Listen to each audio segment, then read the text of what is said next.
Okay, guys. Good morning. So I think we can already start. So this meeting is already recorded. Okay, for the sake of the students na hindi maka-attend sa class. So may I request everyone to please join me. Kindly open your camera. So this is a combined class of Psych 1A and Psych 1B. Okay.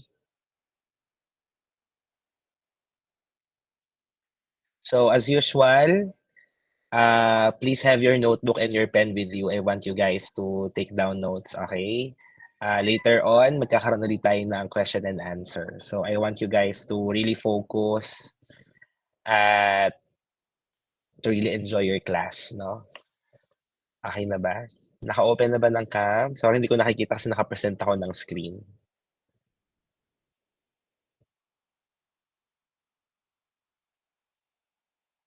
Okay, so thank you guys sa mga nag-open cam.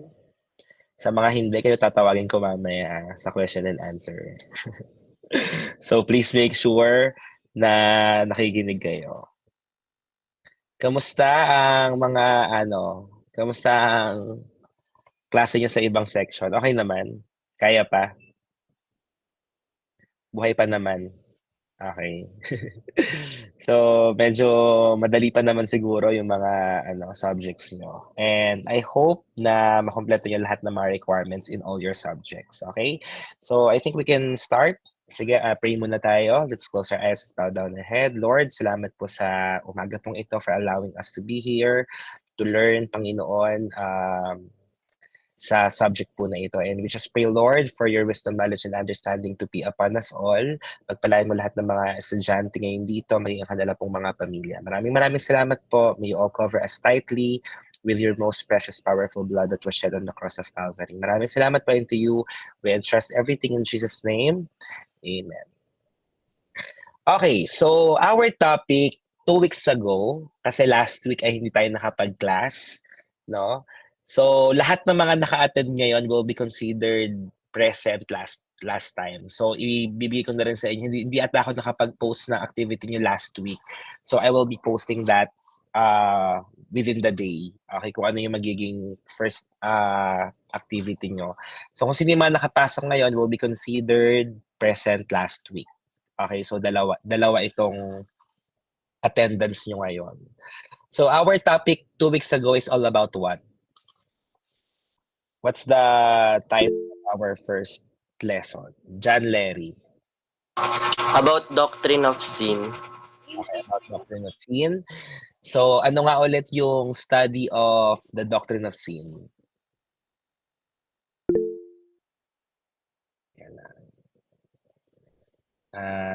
Lian Quintanar. Harmachology po. Okay, Harmachology, tama ba? Hamartiology, yun, Hamartiology. Okay, so hamartia, sin, ology, it signifies knowledge. So if these two words are combined, hamartiology. Okay? So lamang talaga yung mga nagte-take down notes kasi may mababalikan kayo. Okay, sa mga hindi nagte-take down notes, hindi nyo alam kung ano to. For sure nakalimutan nyo na. Kaya I'm encouraging all of you guys to really take down notes, jot down notes. Okay? So napag-aralan din natin the fact of sin. So pinatunayan natin that sin is really existing. So ngayong napatunayan na natin na mayroong kasalanan, so the next topic that we will discuss is all about the origin of sin. No, nag-wonder na ba kayo, saan ba nag-originate talaga? Saan ba nagmula ang kasalanan? So yan ang pag-uusapan natin for today's class. Okay, so the entrance of sin into universe. Tingnan muna natin ito. Paano ba nakapasok ang kasalanan sa sanlibutan? So makikita natin itong first verse natin or scriptures in James chapter 1 verses 13 to 15. Pwede ba akong pakibasa? Magvo-volunteer? Raise up your hand if you want to volunteer. Sige, Larry, go ahead. The entrance of sin into universe. When tempted, no one should say, God is tempting for me. For God cannot be tempered by evil, nor does he tempt anyone. But each person is tempted when they are dragged away by their own evil desire and taste. Then after desire has conceived, it gives birth to sin. And sin, when in full growth, gives birth to death. It's by James 1 verses 13 to 15. Okay, thank you, Larry. Okay, so makikita natin dito na hindi pwede na i-tempt ng Diyos ang kanyang sarili or tayo, no? Kasi hindi naman nagmula sa Diyos ang temptation. Okay? And God cannot be tempted by evil. So each person is tempted, tayo ay natutokso when we drag, ibig sabihin kapag tayo ay napapangunahan ng ating own evil desire. So napag-aralan natin noong last week na tayo ay meron dalawang nature. Ano ulit yung dalawang nature ng tao? What is the two nature of a person? Sound Kalingo. Yung sinful nature po, tsaka Jesus nature. Okay, so the sinful nature and the Jesus nature. So yan yung dalawang nature na yan. So yung sinful nature, ito yung mga own evil desire at enticed. Ibig sabihin ng enticed, nahuhumaling ka doon sa mga evil desire na yon. So kapag ikaw ay nagkaroon ng desire, no, ito ay manganganak sa kasalanan. Kung ito ay hindi kalooban ng Diyos. Okay? And at kapag ito naman ay naging kasalanan na, when it's full grown, it gives birth to death. So tatlo yan, desire, sin, and death. At yan ang makikita natin sa buhay ni Lucifer dahil sa kanya nagsimula ang kasalanan. So tingnan natin dito. So the scripture clearly show that the first moral beings created were the angelic hosts, and that Lucifer and his angels were the first and original sinners. Sin therefore began in heaven among the angelic order. It then came to earth in the being of the tempter, Satan. So makikita natin sa verse na ating binasa that there are really angelic hosts. At sa mga susunod pa na mga scriptures na babasahin natin, makikilala natin si Lucifer. So si Lucifer is one of the created being, angelic being of God. Siya ay isang angel bago siya maging Satan. Okay, remember that. Okay? So Lucifer ang pangalan niya nung siya ay nasa heaven pa kasama ng mga angels. Okay, pero nung siya ay nagkasala dahil nagkaroon siya ng desire, na nanganak sa kasalanan, and after that, kamatayan. Pinatapon siya sa hell, from heaven to hell. Okay?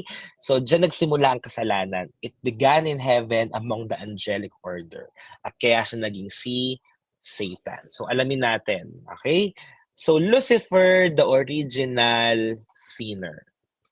Always remember that the original sinner is sino? Si Lucifer. Okay? So, ako na lang magbabasa nito. The word of the Lord came to me. Okay, son of man, take up a lament concerning the king of Tyre and say to him, this is what the sovereign Lord says. So you were the seal of perfection, full of wisdom, perfect in beauty. You were in Eden, the garden of God. Every precious stone adorned you, carnelian, chrysolite, and emerald, topaz, onyx, and jasper, lapis lazuli, turquoise, and beryl. Your settings and mountings were made of gold. On the day you were created, they were prepared. You were anointed as a guardian cherub, for so I ordained you. You were on the holy mount of God. You walked among the fiery stones. You were blameless in your own ways. In your ways, from the day you were created till wickedness was found in you. Through your widespread trade, you were filled with violence and you sinned, so I drove you in disgrace from the mount of God, and I expelled you, guardian cherub, from among the fiery stones. Your heart became proud on account of your beauty, and you corrupted your wisdom because of your splendor. So I threw you to the earth. I made a spectacle of you before kings. By your many sins and dishonest trade, you have desecrated your sanctuaries. So I made a fire come out from you, and it consumed you, and I reduced you to ashes on the ground in the sight of all you were watching. All the nations who knew you are appalled at you. You have come to a horrible end and will be no more. So ito ay prophecy ni Ezekiel. Makikita natin sa Ezekiel chapter 28 verses 11 to 19.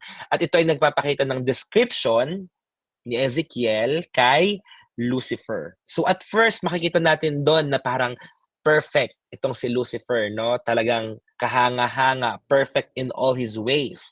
Pero sa mga susunod na verses, makikita natin because his heart became proud. Ito na yung nangyari sa kanya.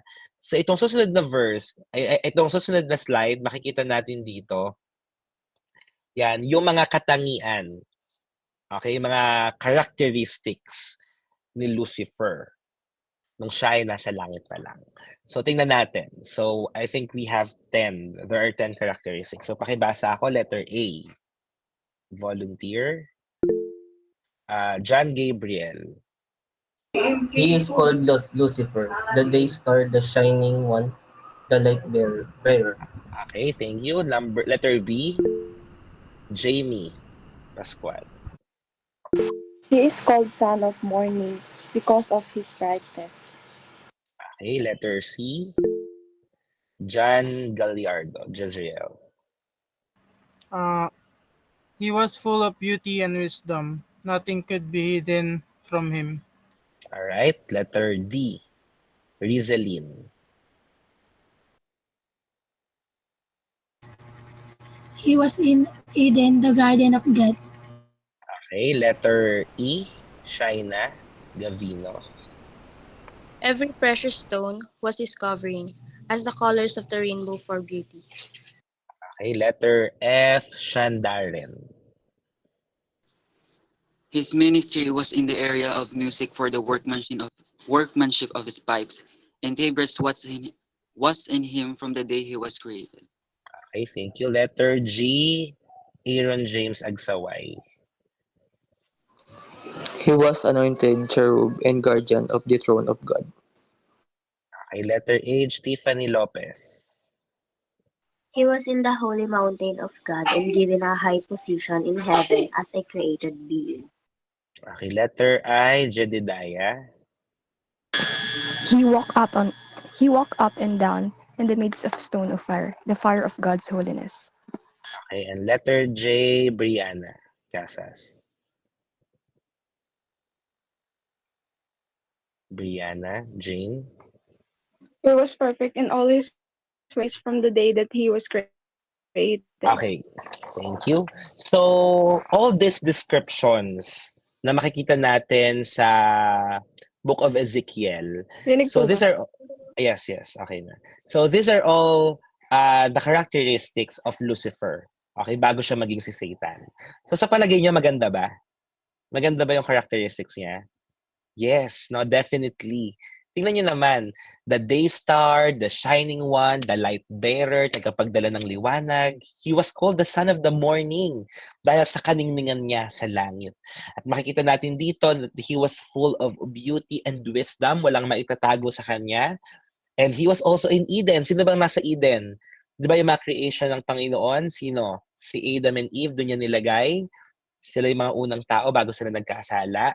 So lahat, and even siya ay nasa area of music. Siya ay isang worshipper ng Panginoon. Naglilid siya ng worship together with all the angels there. And he was also the anointed cherub kasi there are, merong, how do you call that? Iba't ibang mga klase ng angel. No, itong si Lucifer, siya ay isang cherub or cherub.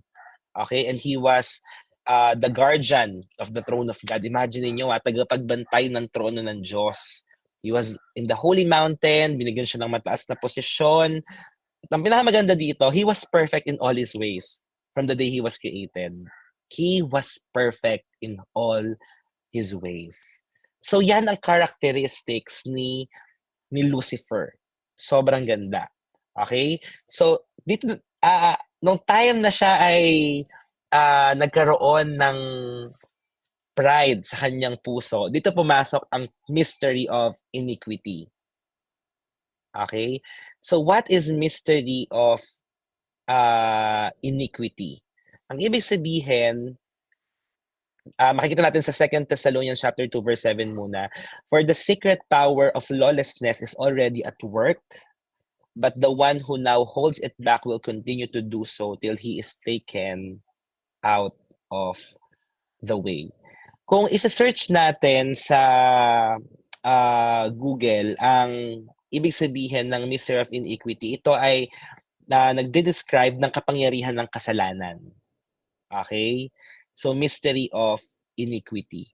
So, nung time na nagkasala si Lucifer, ito na yon, nakapasok na ang kapangyarihan ng kasalanan sa atin. Okay? Kaya, dito nag-originate talaga ang sin kay Lucifer. Okay? So, the power of sin, the power of lawlessness. Okay? So, that is mystery of iniquity. Tandaan niyo yan, ha? Mystery of iniquity ang ibig sabihin, power of sin and lawlessness. Okay, power of sin and lawlessness. Paki-take down note, please. Okay, so next. So ito naman ay nagpapakita ng ilang mga scriptures na nagpapakita na ang devil talaga si Lucifer at kasama ng kanyang mga angels, kasi may mga angels din siyang nakasama during that time. No, mga fallen angels ang tawag sa kanila. Na nung time na nagkasala siya, kasama sila. Okay? So devil as a sinner. So makita natin sa 1 John chapter 3 verse 8. Pwede ba akong pakibasa? 1 John chapter 3 verse 8. Volunteer? Sige, Shan. The one who does what is sinful is of the devil, because of the devil has been sinning from the beginning. The reason the Son of God appeared was to destroy the devil's work. Okay, thank you. So makikita natin dito na sa simula pa lang, no, because the devil has been sinning from the beginning. At kaya nagpunta dito ang ating Panginoong Jesus is to destroy the devil's work. Sabi sa John chapter 10 verse 10, the thief comes only to steal, kill, and destroy. Yan ang gusto ng kaaway sa atin. To steal, kill, and destroy. Magnakaw, manira, at pumatay. So that is the main goal of the enemy. That's the main goal of the devil sa ating mga buhay. Kaya mapapansin niyo, di ba, gusto niya na nagkakaroon ng sirang relationship. Gusto niya na nagkakaroon ng sirang pamilya. Gusto niya na may hindi pagkakaunawaan, nag-aaway-away yung mga tao. So masayang-masaya ang kaaway kapag ganun yung nakikita niya. No? So wag nating bigyan ng room ang kaaway na maging masaya sa buhay natin just because of the chaos and distractions na ginagawa natin. Like, gusto nating makasira ng relationship, gumagawa tayo ng mga masasama, hindi niya kalooban. Ang susunod na verse doon sa John 10:10, but Jesus came to give us an abundant life. Magbigay sa atin ng buhay na ganap at kasaya-saya. Okay, so that is why Jesus came here on earth, para yung sira nating buhay ay mabago niya, bigyan niya tayo ng buhay, ng tamang relationship with God upang makarating tayo sa heaven. So Jesus is the way, the truth, and the life, and no one comes to the Father except through Him. Siya lang ang tanging daan para tayo ay makapunta sa kalangitan. So Ezekiel 28 verse 16, sinabi na, nabasa na to kanina. So through your widespread trade, you were filled with violence and you sinned. No? At dinadala siya dito na from the mount of God, dinala siya sa hell. Okay? So and expelled you, guardianship, from among the fiery stones. Then John 8:44, pakibasa. John 8:44. Sofia Estayan. You belong to your father, the devil, and you want to carry out your father's desires. He was a murderer from the beginning, not holding to the truth, for there is no truth in him. When he lies, he speaks his native language, for he is a liar and the father of lies. John chapter 8, verse 44. Okay. So makikita natin dito that the father of lies and deception is no other than Satan. Okay? So he was a murderer from the beginning. Walang katotohanan sa lahat ng kanyang mga sinasabi. So when he lies, he speaks his native language, for he is a liar and father of lies. So kung tayo ay magsisinungaling, no, it's like parang pinapakita natin na ang tatay natin ay si Satanas. No, kasi he is the father of lies and deception eh. No, so hindi siya character ng isang tunay na Kristiyano na magsinungaling. So the next time na tayo ay maglalay, na you really think million times, no? Mag-isipan mo munang mabuti na magsasabi ba ako ng totoo o hindi. Yan, magsasabi ba ako ng totoo o hindi. So sana kayo mga estudyante, sa natututunan natin in our class, in this subject which is sin and salvation, ay matutunan natin i-apply ito sa ating mga sarili. No? That lying is a sin. No? Lying is a sin. Kasalanang magsinungaling. So, kung magpapaalam kayo sa magulang nyo, like, "Mami, may pupuntahan lang ako," ganyan. Pero tatakas ka lang kasi makikipag-inuman ka, kakita ka kung kanino man, di ba? Parang niloloko mo. Hindi mo lang niloloko yung parents mo, but you are also lying to God. Kasi, isa sa mga quotations na natutunan ko, na nagandahan talaga ako is, "Our secret sin on earth is an open scandal in heaven." Nagets niyo? Our hidden sin on earth is an open scandal in heaven. So yung mga tinatago-tago nating kasalanan sa ating mga buhay, no, sa ating mga sarili, kahit walang nakakakita niyan, it's an open scandal in heaven. Kitang-kita ng Diyos ang lahat ng mga bagay na ginagawa natin. So, hindi nalulugod ang Diyos kapag gumagawa tayo ng mga kasalanan, of course. That is why we have to be very mindful at maging maingat talaga tayo, maging mapagbantay tayo ng ating mga buhay. Okay ba? Mag-react nga kayo kung na-gets niyo, guys. React kayo, react. Yan. So, magbago na tayo. No? Ayusan ang buhay. Mag-ayos tayo ng buhay ngayon. Especially kayo, mga estudyante, no? Ako naniniwala ako sa mga kabataan that kayo talaga ang pag-asa ng ating mga bayan. Nakikita ko yung mga leaders natin ngayon, di ko alam kung matutuwa ba ako sa mga ginagawa nila.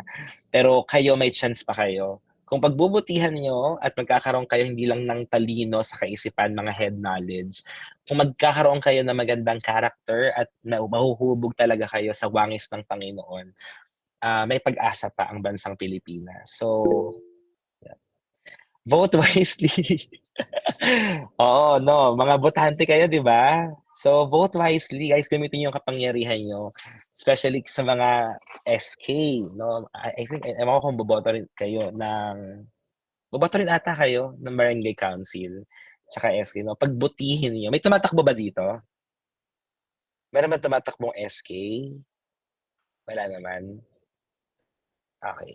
So, ako lang. Tumatakbo akong Barangay Council sa barangay namin.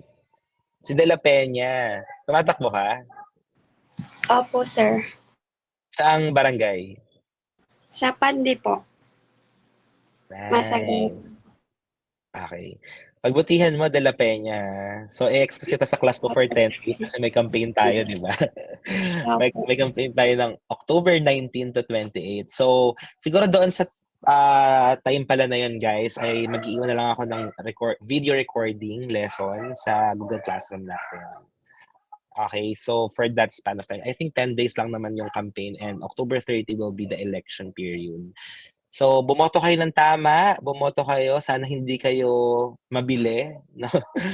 Tanggapin nyo na lang, kung babayaran man kayo, tanggapin nyo na lang, pero iboto nyo kung sino yung mga karapat-dapat. Una sa lahat, maka-Diyos at tapat. Okay? So, yun. Ba't ba ako napunta doon? Sabi kasi vote wisely daw eh. Okay, so next. Ito, gusto kong bigyan ng liwanag at diin ito sa atin. Teka lang, saan na ba? Yan. So, God did not create a wicked creature, but He created a free will being who had the power of choice and became evil by choice. Baka kasi may nagtatanong sa inyo eh. Ibig sabihin, kung merong Satan, di ba si Lord ang nag-create ng lahat ng bagay? So, ibig sabihin, kinreate na rin si Satan. Bakit ganon? So, hindi. Hindi nag-create. Ang kinreate ni Lord ay si Lucifer. And Lucifer he was created a free will being. Meron siyang pagdedesisyon. Meron siyang free will. Okay, mamaya pag-aaralan natin kung ano ibig sabihin nung tatlong will, anong ibig sabihin niya. Okay, so binigyan niya ng kapangyarihan si Lucifer, no, na magkaroon ng power of choice. At pinili niya to become evil by choice. So makikita natin sa Isaiah 45 verse 7. Okay, tingnan natin. Isaiah 45 verse 7. I form the light and create darkness. I form the light and create darkness. I bring prosperity and create disaster. I, the Lord, do all these things. So, siguro tatanungin niyo ako dito. Sir Harold, kitang-kita naman pala sa Isaiah 45 verse 7 eh, na ang Lord ang nag-create ng darkness. Ang Lord ang nag-create ng disaster. Bakit niya kailangan gawin yon? Di ba nga, He is a good God? Bakit niya kailangan mag-create ng darkness? Bakit niya kailangan mag-create ng disaster? Okay, paganahin natin yung mga comprehension skills niyo or paganahin natin yung mga isipan yung lahat. Sa palagay niyo, bakit? Bakit nag-create ang Lord ng darkness, ng disaster, kung siya ay mabuting Diyos? Sige, Santor, Raymond. Sir, I think po parang balance po kasi there is darkness in light po and there is darkness in light. Okay, so just to bring balance. Okay, good answer. Sige, Jedediah. Mabuting Diyos, hello po. Mabuting Diyos po siya, kaya niya nagbigay po siya ng choice sa mga tao. Free will po. It's either siya po yung piliin natin or piliin natin yung nature natin na magkasala. So, yung pagiging free will po niya, yung pag-create niya po ng darkness, it's a good reason po yun kasi doon po tayo nasasala kung ano po yung choice natin. So, hindi po siya yung God na dito ka, dapat magpakabait ka. Instead, tinitignan niya po tayo na you have a choice. Yun po. Okay, so parang testing of characters. Yan, so tinetest niya tayo. Okay, so Rebecca, for you. Tingin po. Yes. Okay po. So, sagot ni yung previous but add ko lang din po, di ba, there will be no appreciation of kung di ba may you're that amazing good works and by your power. So, disaster and darkness po kasi dun natatas yung spirit natin. So, pipiliin ganyan, kung pipiliin ba natin na mag-shine o magpapadala tayo sa darkness and disaster if we're gonna go with the flow. Okay, thank you, Rebecca. So, parang ganun din, no? Testing sa atin. Okay, meron pa ba na gustong sumagot? Sige, Larry. Yung take ko naman po is, di ba po si Lord yung nagbigay sa atin ng free will. So kung hindi balance yung ibinigay niyang mga choices sa atin, ano na lang yung free will? Para saan na lang yung free will na ibinigay niya sa atin kung ang meron lang lightness, kung ang meron lang prosperity. Parang nababaliwala yung binigay niya sa ating free will kung di niya naman tayo bibigyan ng choices. Okay, so thank you, Larry. Okay, so good answers, guys. So, tingnan natin dito. Okay, so for the sake of this study or this discussion, makikita natin dito na hindi naman talaga mean ng Panginoon. Hindi ito nagpapahiwatig na He was the creator of sin and iniquity, itong darkness and disaster na ito. Okay, so liliwanagin ko ang darkness at ang disaster na tinutukoy dito is not about the sin and iniquity. So, the evil spoken refers to those acts of judgment God brings on sinners who transgress His laws. Ang darkness at ang disaster ay nararanasan lang ng mga taong sumusuway at nagkakasala sa Diyos. Okay? So tayo na mga sumusunod sa kalooban ng Panginoon, of course, makakaranas tayo, pero hindi ng disaster at ng darkness. Ang tawag doon ay mga challenges sa buhay. Okay, mga challenges ang tawag. Kapag tayo ay sumusunod sa kalooban ng Panginoon, so tama yung sinabi nyo, parang testing of characters yan eh. So tinetest ng Panginoon how faithful we are. For example, in the life of Job. Si Job ba, kung sino nakakilala kay Job sa Bible? Okay, so may mga nakakilala sa kanya. So si Job ba ay faithful sa Panginoon? Is he faithful to God? What is the answer? Yes. He is very faithful to God. Pero anong nangyari sa kanya? Namatayan ng mga hayop, nawalan ng mga ari-arian, namatayan ng mga anak, halos gumuho ang kanyang buhay at siya ay nagkaroon pa ng matinding sakit na ayaw siyang lapitan ng mga tao kasi hindi matukoy kung anong sakit niya. Ganun klase ang nangyari sa kanya. But it is darkness ba yun? O disaster ba? Iniwan din ng wife? So yun ba? Ganun ba yung darkness and disaster na sinasabi? No, it's a challenge from the Lord. Bakit? Kasi makikita natin doon sa simula ng Book of Job na pumunta si Satan kay God. Nakita niyo yung story na yon. At sinabi niya, kaya lang naman sa'yo sumusunod si Job. Kasi, pinoprotektahan mo siya eh. Kasi iniingatan mo siya, kasi pinagpapala mo siya. Ano sabi ng Panginoon? Okay, sige, itest natin si Job. Paraphrasing, no? So, tinanggal ng Panginoon yung security niya, yung kamay niya, kay parang, pinagmalaki ni God si Job kay Satan. No? Sabi niya, sige, tanggalin natin. Tatanggalin ko yung favor ko sa kanya, yung protection ko sa kanya, yung pagpapala ko sa kanya. No, pero ang hindi mo lang pwedeng gawin sa kanya, ipatayin siya. So that's the only request ba, parang gano'n na sinabi ng Panginoon kay Satan na hindi mo lang siya pwedeng patayin. So nangyari lahat ng mga bagay na yon. Nangyari lahat ng mga bagay na yon, yung mga sakit, pighati, naranasan lahat ni Job iyon. Pero naging tapat pa rin siya hanggang dulo.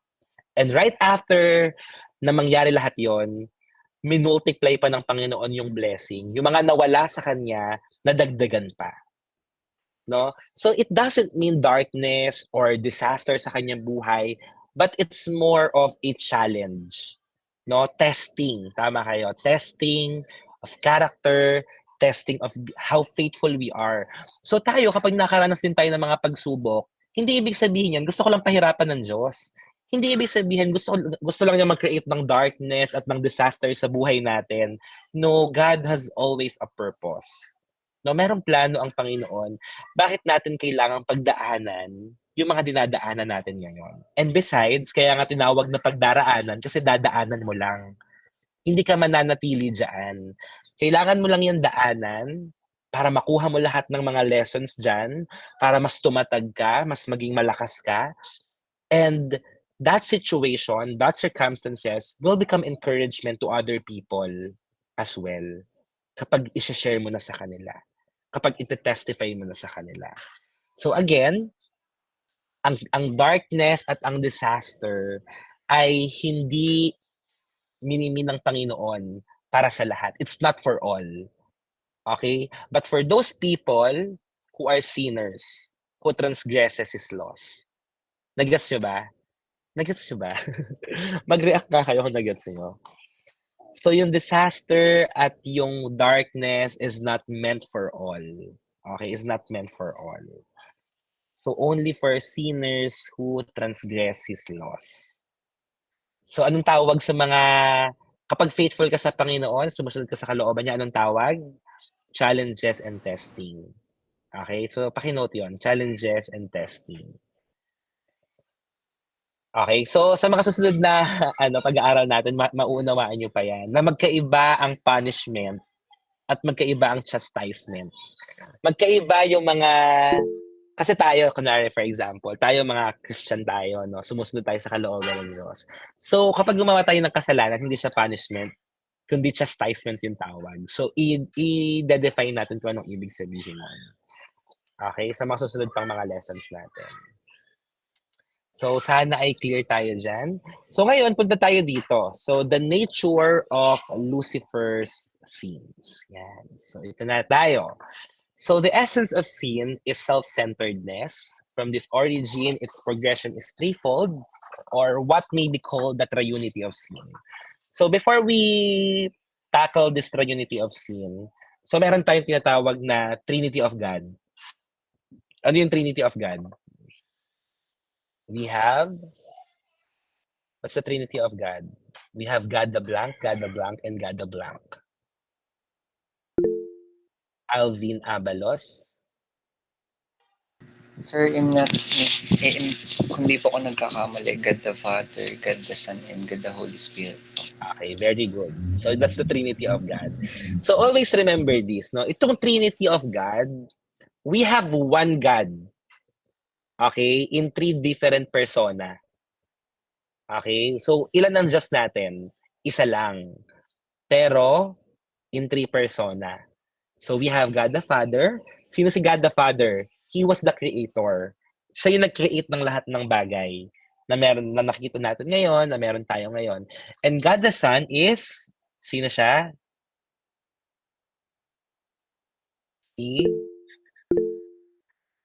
Sino? Sige, unmute kayo. Sino yung God the Son?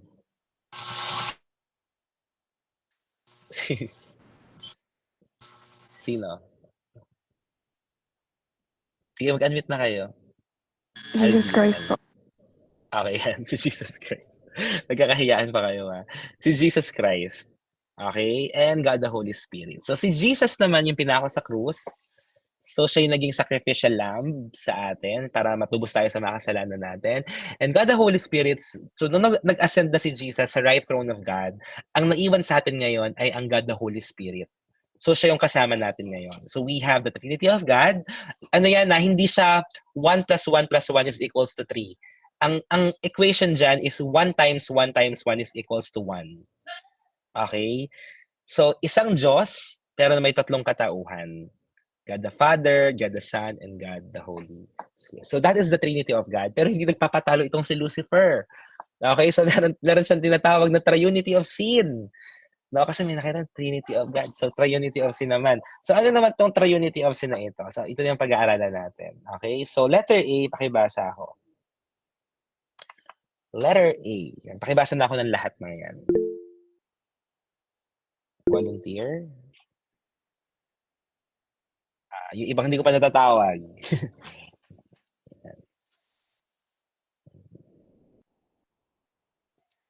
Sige, Tiffany Lopez. The word pride means inordinate, self-esteem, conceit, vanity, self-exaltation. Pride goes before destruction, a haughty spirit before a fall. Proverbs 16, chapter 18. How you have fallen from heaven, morning star, son of the dawn. You have been cast down to the earth. You who once laid low the nations. Isaiah 14, chapter 12. Okay, thank you so much, Tiffany. So the first scene that Lucifer ano mo ginawa doon? That Lucifer possessed, yan, yun na lang, is pride. Ang pride, sabi nila, pinanglalaba. Hindi inuugali, no? So itong pride na ito, sabi kasi, pride goes before destruction. Kapag ikaw ay mataas na tao, so you are very influential, you are very famous, you are very powerful, at kapag ikaw ay nagkaroon ng pride, it goes before destruction. So that's the start of your downfall, no? Kapag ikaw ay naging mayabang, so nagkaroon ka ng, naging inordinate ka, self-esteem, conceit, nagkaroon ka ng vanity, kayabangan, at tinataas mo na yung sarili mo. No? Ang tingin mo sa sarili mo, ikaw na yung pinakamagaling. Ang tingin mo sa sarili mo, ikaw na yung pinakamataas, pinakamahusay sa lahat. Kasi yan ang unang kasalanan ni Satan eh, pride. Parang naisip niya dito na, oh, I am perfect in all of my ways. No, I am the brightest of all the creations of God. Ako yung pinakamagaling dito, ako yung pinakamaliwanag, pinakamataas yung position ko. So nagkaroon siya ng pagtaas ng tingin sa kanyang sarili. So what happened is, ito, pumasok sa kanya yung pride. No, that's the first sin that he has committed or possessed. Pride. So, at ang nangyari dito, how you have fallen from heaven, morning star, son of the dawn, you have been cast down to the earth, you who once laid low the nations. Sabi nila, kapag mas mataas daw yung lipad, mas mataas yung pagbagsak at mas masakit. No? So, let us always keep our feet on the ground. Tama ba yung ano ko? Yan. So, lagi lang nakatuntong palagi yung paan natin sa lupa. Meron akong isang storya na napakinggan somewhere na meron daw isang lalaki na nanalo siya ng isang award sa community nila. So, binigyan siya ng isang medal, gold medal. At ang pinaka-title niya is The Most Humble Man. The most humble man in their community. Siya daw yung pinaka nakikitaan nila na mapagpakumbaba. Sobrang mapagpakumbaba. Alam niyo nangyari, after a week, binawi sa kanya yung gold medal. Bakit? Kasi simula nung nanalo siya, araw-araw niyang suot yung medal na yon 'pag naglalakad siya doon sa community nila at pinapakita niya na, "Ako ang pinaka-humble dito sa community natin." So, binawi sa kanya yung medal. So, parang ang illustration na nagpapakita na minsan kapag tayo ay naa-acknowledge, kapag tayo ay naa-appreciate, ay kapag nagkamali tayo ng pagtanaw sa pag-appreciate o sa pag-acknowledge sa atin, minsan napupunta ito sa ating mga ulo. At diyan lumalaki yung, no? Diyan tumataas yung tingin natin sa sarili natin. And we think na ako na lang yung magaling, ako na lang yung mahusay, etc. So, this is just a reminder for all of us, no, na maging mabuting tao tayo sa lahat. Hindi porket pinanganak tayo sa isang maimpluwensyang pamilya, eh, meron na tayong karapatan na tumapak ng ibang mga tao. Parang napapanood natin sa mga pelikula, no? So, wag tayong gano'n. Let us always be kind, stay kind, and choose kindness. Piliin nating maging mabuti kasi hindi naman natin alam yung pinagdadaanan ng ibang mga tao, eh, no? So, we don't know kung what they are going through. So, itong pride, guys, tanggalin natin 'yan, kayabangan, kung mataas yung tingin natin sa ating mga sarili, thank God. Kasi siya yung nagbigay sa'yo niyan, 'no? Kung matalino ka, kung mayaman ka, et cetera, si Lord ang nagbigay sa'yo niyan. So, you acknowledge the source. That God is the source of everything. Kung ano meron ka ngayon, it's because of God. Okay? So, erase natin tong pride. So, letter B na kasalanan is covetousness or lust. So, pakibasa ako.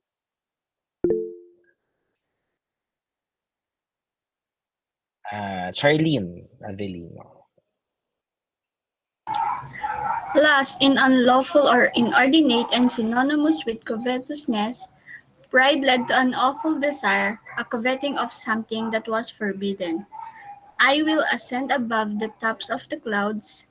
I will make myself like the Most High. Isaiah 14, chapter 14. Okay, thank you, Charlene. So the second sin that he has committed is covetousness or lust. Ang ibig sabihin ng covetousness ay paghahangad mo ng mga bagay na hindi pwede. You covet. And sabi sa one of the 10 commandments of God is do not covet. No, sa makikita natin sa Exodus, do not covet. You shall not covet. So itong si Satan, he was just a creature being of God, pero anong kinovet niya? Gusto niyang maging Diyos. And this is something forbidden. Something forbidden na hindi pwede. Okay? So ang sabi niya, I will ascend above the tops of the clouds. I will make myself the most high. So yan yung gusto niya. Gusto niya maging kawangis or maging kagaya ng isang Diyos. I will make myself. Gagawin ko yung sarili ko nakataas-taasan. So, kapag tayo ay ma-pride na, diyan napapasok itong covetousness, sin of covetousness or lust. Naghahangad ka na. Dahil ang tingin mo sa sarili mo, mataas ka, maghahangad ka ng mga bagay na hindi pwede. Okay? So, ganyan yung nangyari kay Satan, kay Lucifer. Now, he covets something that was forbidden, that was unlawful, na hindi pwede. Kasi, Lucifer is just a creation of God, one of the creations of God. Nilikha ka lang eh. 'Di ba? Meron bang mas magaling pa doon sa lumikha sa'yo? Parang wala naman eh, 'di ba? So for example, ang mga computer, 'di ba merong merong nag-create diyan sa computer na 'yan. Mas magaling yung nag-create sa kanya. Kahit sabihin mo pa na napakadaming pwedeng gawin ng computer, kung wala yung nag-create sa kanya, yung inventor niya, wala rin siya. So tayo, again, acknowledge sino ba yung maker natin? Sino ba yung gumawa sa atin? Pero hindi yun na-realize ni Lucifer eh. Hindi niya na-acknowledge kung sino yung maker niya. No, kaya nag-covet siya ng something na hindi talaga pwede. At ito yung maging Diyos. So, ang pagiging Diyos ay para sa Diyos lamang. He is a sovereign God. At wala nang pwedeng pumantay, wala nang pwedeng mas tumaas pa sa Kanya. Okay, tanging ang Panginoon lang ang pwede sa posisyon na iyon. So, letter C and the last, yan, itong self-will. Okay, so self-will, pakibasa. Aaron James. Self-will. Lucifer's pride and inordinate desire prompted him to turn the free will God had given him against God's will in self-will. Okay, so thank you. So, remember that we have three types of will. Okay, so we have free will, God's will, and self-will. Okay, free will, God's will, and self-will. So, itong si Lucifer, dahil nagkaroon siya ng pride at nagkaroon siya ng desire, no, to covet something that was forbidden and unlawful, eto na, nagkaroon na siya, yung free will na binigay sa kanya ng Panginoon ay ginamit niya against God's will. At ito ay tinurn niya into self-will. So, ang God's will ay kalooban ng Diyos. Ang free will ay mamimili ka pa kapag free will ka kung ang pipiliin mo ba yung sarili mong kalooban o kalooban ng Diyos. Pero yung self-will, ito ay intentional na pagpili sa sarili mong kagustuhan. Nagets nyo? So, God's will, kalooban ng Diyos. Free will, mamimili ka pa. Self-will, intentional, gusto mong gawin ito para sa sarili mo. So, yan ang ginawa ni Lucifer. Okay? So, self-will siya. Okay? Self-will yung ginawa niya. Gusto niya talaga. Okay? Intention niya iyon. So, self-will. So, yan. Self-will, ito makikita natin sa Isaiah 12 verse 14. Makikita natin dito yung self-will na ginawa ni Satan. At tinatawag natin itong the 5 eye wheels of Satan. Yan, the 5 eye wheels of Satan. So, una is self-ascension. Sabi niya, I will ascend to the heavens. Ascend, no? Pagtaas. So, pangalawa, self-exaltation. Pagtingin sa sarili niya bilang mataas din. No? Tinataas ang sarili. I will raise my throne above the stars of God. You exalt yourself. Okay, you exalt yourself. Next is self-enthronement. I will sit enthroned on the mount of assembly. No, niluluklok niya yung kanyang sarili. Self-enthronement.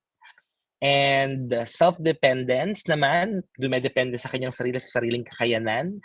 I will ascend above the tops of the cloud. And the last one is self-deification. Ang ibig sabihin nito ay deification comes from the root word deity. Ang ibig sabihin ay pagiging Diyos. Gusto niya maging Diyos. I will make myself like the Most High. Tinatalaga niya yung sarili niya bilang isang Diyos. So this is the 5 idols of Satan. Self-ascension, self-exaltation, self-enthronement, self-dependence, and self-deification. So these are the 5 eye wheels of Satan.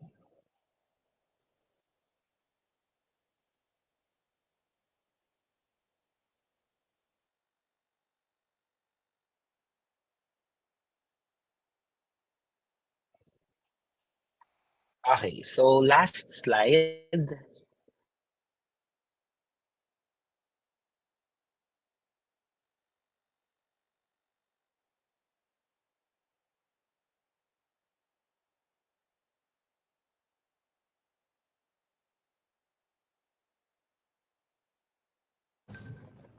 Nawala ako, guys. Saan part ako nawala?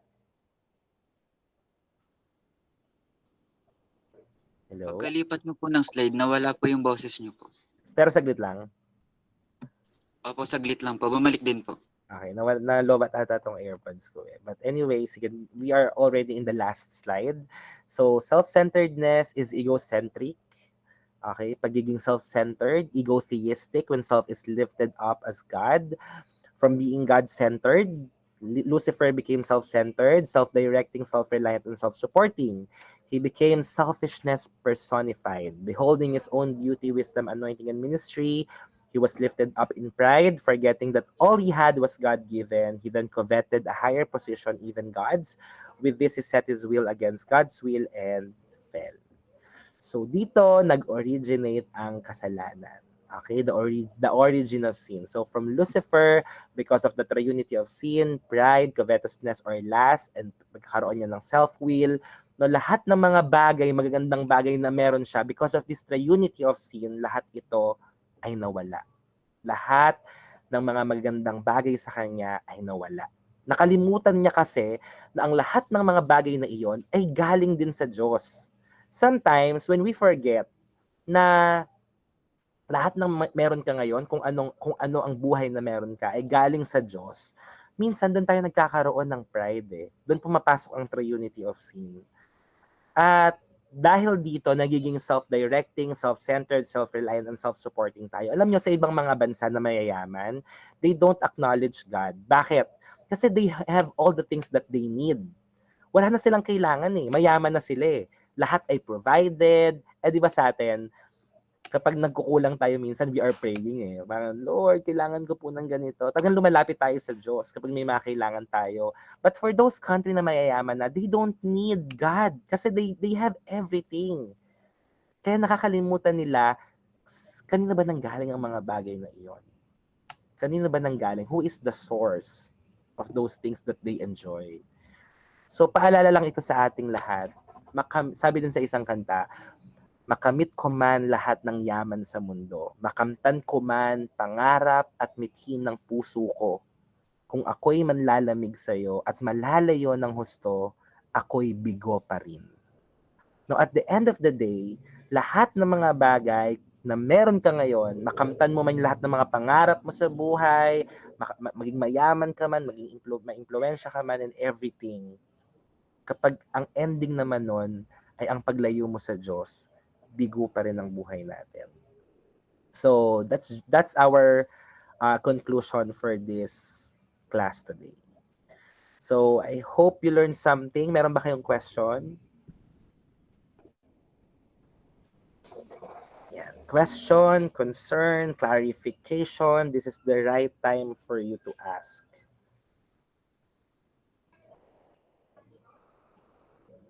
Wala? Wala kayong tanong? Sige. Sam, may question? Sir, alam na po ba ni God na magkakasala si Lucifer? Okay, so nabanggit natin yung nakaraan na Deuteronomy 29:29, no? That the secret things belongs to God. Isa yan dyan. Okay. Kasi He is, ang alam natin na characteristic ng Panginoon, He is an omniscient God. Like, He knows everything. Alam niya ang lahat ng mga bagay. Pero yung tatanungin natin na alam na ba ni Lord na magkakasala si Lucifer? Siguro hindi ko yung masasagot. No? Siguro pagdating natin sa langit, no? Doon natin malalaman. Kasi yung plano ng Panginoon sa sanlibutan, I believe it's already nakalatag na yan. Nakalatag na yan sa atin. Lahat ng mga mangyayari. I just don't know the reason bakit kailangan pa nating pagdaanan ng lahat ng ito. Sometimes I ask the Lord parang pwede naman siguro na wala na lang kasalanan. Di ba alam niyo yon sa Garden of Eden, nung si Adam and Eve, sana hindi na lang nila kinain yung forbidden fruit, para wala nang kamatayan, masaya na lang tayo sa Garden of Eden, etc. Pero sometimes I also wondered. Pero yun nga, since hindi natin kayang aroken ng ating pangunawa na alam ba ni Lord na magkakasala si Satan? Alam ba ni Lord na magkakasala si Lucifer? Siguro hindi ko rin masasagot sa ngayon. No, hindi ko rin masasagot sa ngayon. Pero may purpose pa rin kung bakit nangyari yon. Siguro yun na lang muna. Ayan. Question? Meron pa bang question? Concern? John William. Sir, related po ba yung slot sa sin? Slot ba? Hindi na kayo sa mga 7 deadly sins na yun?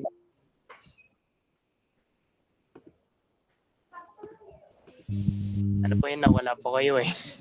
Ay, sorry. Nawala ba ako? Yung slot ba isa sa mga 7 deadly sins?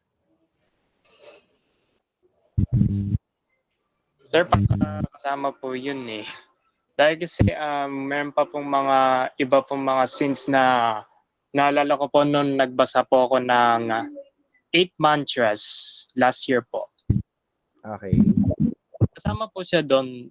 Yung 8 mantras po ay sloth, vanity, greed, pride, lust, melancholy, violence, and wrath. So kasama po siya doon. More like parang po siya, parang kapangyarihan po ng isang tao kapag may mabuti po siyang intention para gamitin po yung isa sa mga ganun. Isa po ako dun eh. Melancholy po ako. Ang melancholy ba parang magiging malungkutin? Parang ganyan. Yes po. Okay. So, I think, ano yan eh, nasa 7 deadly sins yan. Yung sinasabi mong sloth na yan. At makikita rin natin yan sa Bible, pero hindi siya specifically na tinawag na 7 deadly sins. Pero hanapin ko 7 deadly sins in the Bible. Alam ko nabasa ko to eh.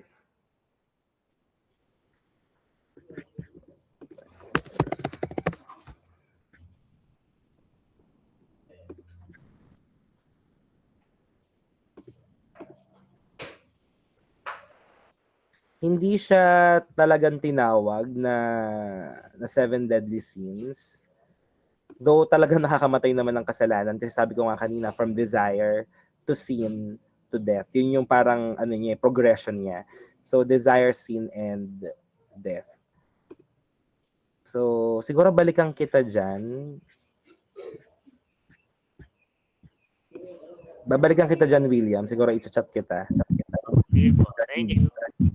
Pero siguro ang masasabi ko lang dito, even though sloth is one of the sins na meron tayong mga tao, all sins naman are forgivable. No? Lahat naman ng kasalanan ay kayang patawarin ng Diyos kahit na ito pa ang pinakamalaki o pinakamaliit na kasalanan. Murder po, hindi pwede patawarin eh. Yung sa Holy Spirit ba yon? Yes po, kahit Taoist po ko, alam ko po yan. Ano ang religion mo, Jan? Taoist po, moving from... Sorry? From to Taoist po. Okay. Kay Lao Tzu. Lao Tzu ba yung founder niyo? Yes po. Nagbabasa na po ako ng Taoist text nung last month po. That's nice. Alam mo yung Taoist na yan is one of the topics na na-discuss ko sa Christian ethics class ko. Kasi parang may ethics kayo, di ba? Taoist ethics yung tinatawag. Yes po. That's nice. Ano ba yan? Galing yan sa China? Yung paniniwala? Yes po. Galing po sa China. Nagka-interest po ako nung na-recommend po sa YouTube yung isang influencer galing US papuntang China. Nagkaroon po siya ng 7 days dun sa China. Like, how did the 7 days of Taoism make me a better person? Ganun po. Okay. Meron kayong God na kinikilala sa Taoism? Yung practice po, wala pong ini-worship na God. More pina-follow lang po yung way of life, flow of the river, chi or spirit energy. Ganun po. Okay. Sige. Thank you for that info, Jan. Thank you. Ayan. So, meron pa ba na question? Okay. Sir, bakit po may iba't ibang religion kung isa lang naman po wino-worship natin, which is God po? Okay. So, bakit tayo may iba't ibang mga religion? Kasi iba-iba ang paniniwala ng mga tao. At makikita natin yan during the time of Tower of Babel. If you will know the story, yung nagkaroon ng iba't ibang mga language ang tao. Dahil ang gusto ng mga tao, alam niyo dati, isa lang na may language natin in the book of Genesis. Makikita natin doon. But dahil nagkaroon ng yung mga tao parang gusto nilang makarating sa heaven, kaya nagtayo sila ng Tower of Babel. So simula no, nagkaroon tuloy ng pagkakaiba-iba ng mga languages. And that's the time nagkaroon din ng iba't ibang mga paniniwala ang mga tao. No? So kung ano yung makita nila na tama, kung ano yung makita nila na sa kanila na makakapagbigay sa kanila ng kaligtasan, yun ang wino-worship nila. So, iba-iba talaga. Actually, kahit sino naman pwedeng magtayo ng relihiyon eh. Di ba, meron tayong tinatawag ng mga Rizalista, Buddhism, etc. So, it depends on the founder kung kaya niyang kung gusto niya magbuo ng isang religion. At depende rin sa tao kung sila ay susunod at maniniwala dun sa religion na yon. Kaya iba-iba. Kaya tayo may iba-ibang mga religion. Orthodox and Catholics, kay Nicole, hindi pa ako masyadong familiar. Orthodox at Catholics.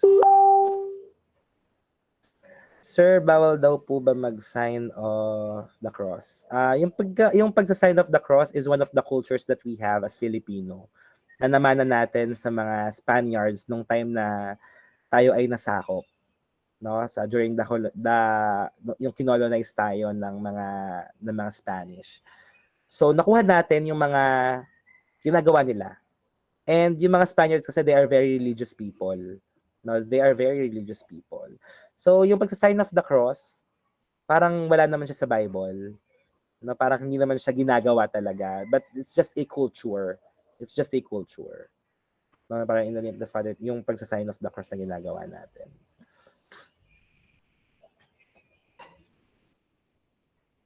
Pero hindi naman siya magbibigay ng kaligtasan sa atin. No? So, yun.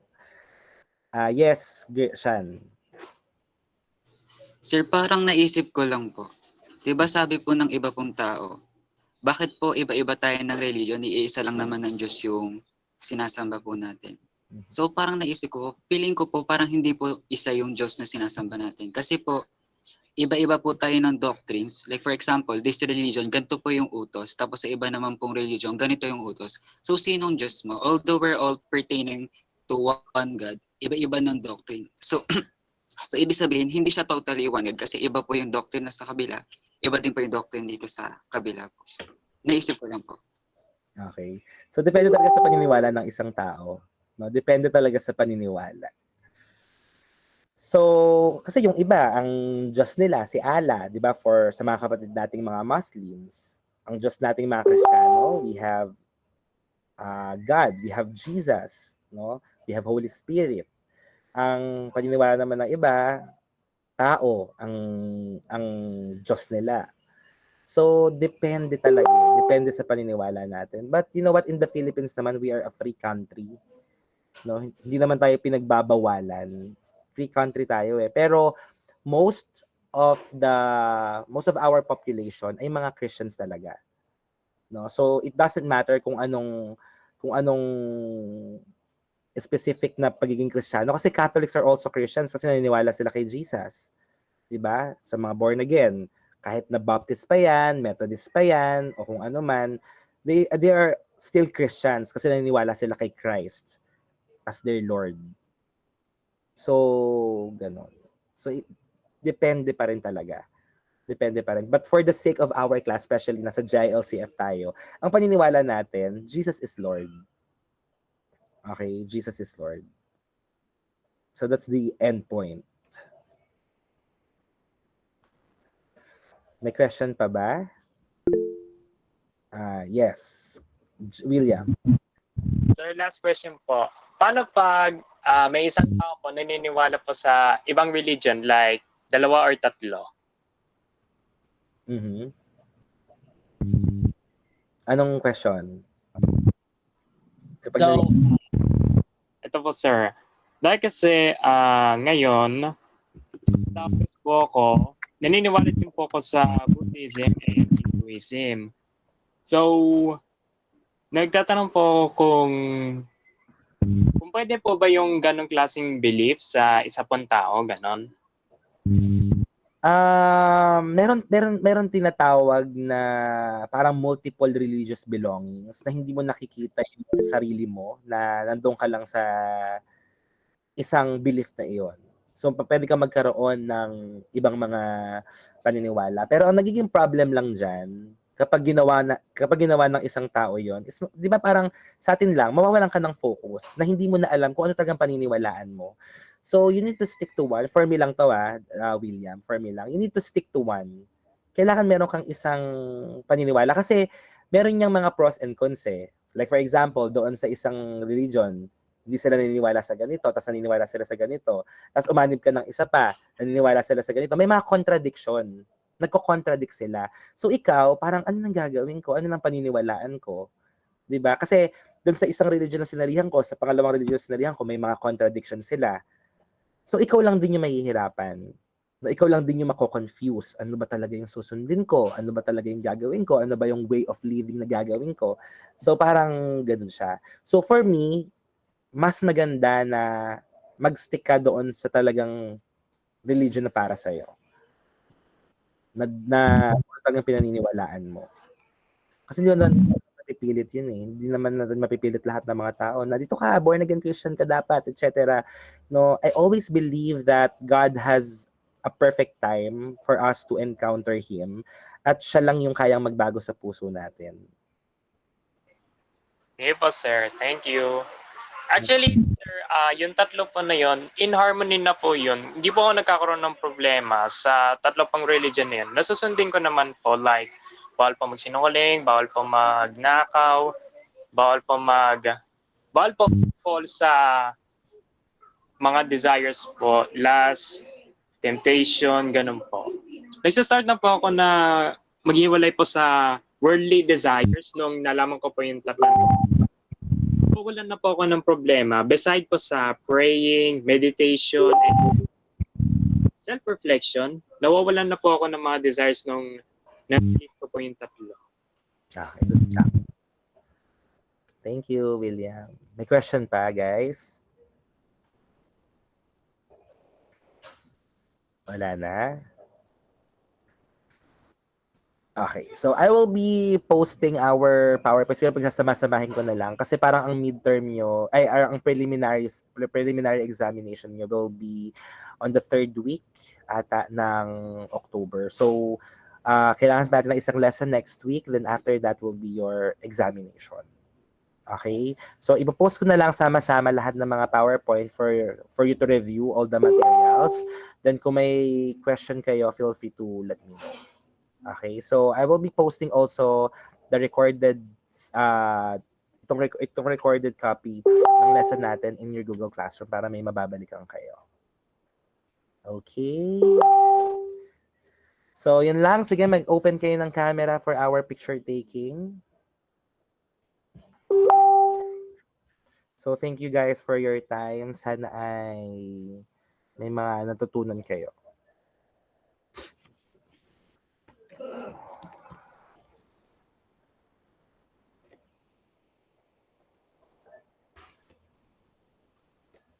Okay, nakatingin na ba? Open na. Okay, sige, tingin tayo sa camera. Sorry. Okay, copy, Riza. It's noted. Okay, ready? Tingin sa camera in 3, 2, and 1. Okay, wait lang. One more. Natatakpan yung mukha nyo. Teka lang. Okay, one more in 3, 2, and 1. Daming puso ah. Thank you guys and God bless you all. Bye-bye. Thank you po, sir. Thank you po. Thank you po, sir. God bless. Thank you po, sir. Bye-bye. Thank you, thank you. Thank you po, sir. Thank you po. Thank you. God bless.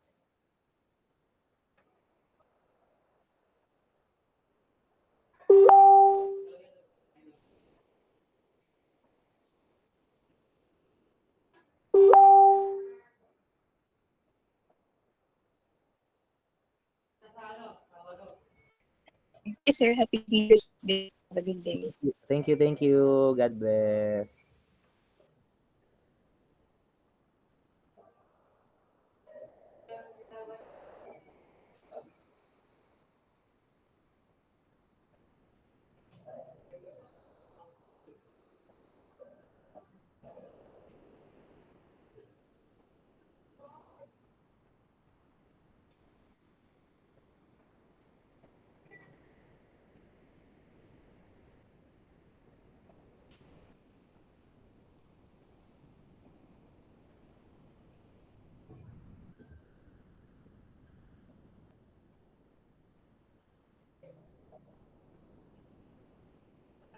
Nak.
you.